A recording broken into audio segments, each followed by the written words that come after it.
Κατά την εκταφή, όλοι οι παρευρισκόμενοι είδαν έκπληκτοι ότι επάνω στο κρανίο της υπήρχε χαραγμένος ένας αριθμός. Ο αριθμός αυτός ήταν το 2015. Θα ήθελα να αναφέρω ένα πολύ θαυμαστό γεγονός που συνέβη αρκετά χρόνια πριν. Προτού ακόμη γράψω τα ταπεινά μου βιβλία για τον Αντίχριστο και τη Δευτέρα Παρουσία. Θα μας επιτρέψετε δε να μην αναφερθούμε σε λεπτομέρειες για λόγους ευνόητους και σεβόμενοι την επιθυμία κάποιων αδελφών μας να διατηρήσουν την απόλυτη ανωνυμία τους. Το θαυμαστό αυτό γεγονός σίγουρα ήταν σημείο εξ ουρανού, προκειμένου ο καλός Θεός μας να μας προειδοποιήσει εγκαίρως για κάτι ώστε να λάβουμε τα μέτρα μας και να προετοιμαστούμε καταλήλως. Σας παραθέτουμε λοιπόν τα γεγονότα όπως μας τα αφηγήθηκαν αυτόπτες μάρτυρες για να μπορέσετε να κρίνετε από μόνοι σας το όλο θέμα.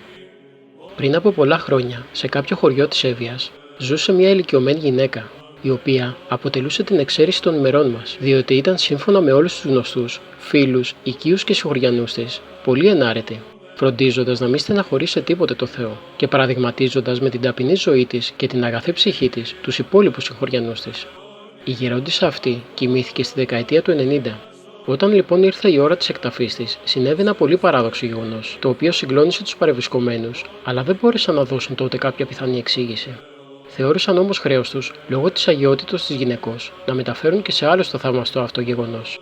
Κατά την εκταφή λοιπόν της Αγίας αυτής γερόντισσας, όλοι οι παρευρισκόμενοι είδαν έκπληκτοι ότι επάνω στο κρανίο της γερόντισσας και συγκεκριμένα στο μέτωπο υπήρχε ολοκάθαρα, χαραγμένος ανεξίτηλα, όχι από ανθρώπινο χέρι, αλλά από θεϊκή παρέμβαση, ένας αριθμός. Ο αριθμός αυτός ήταν το 2015.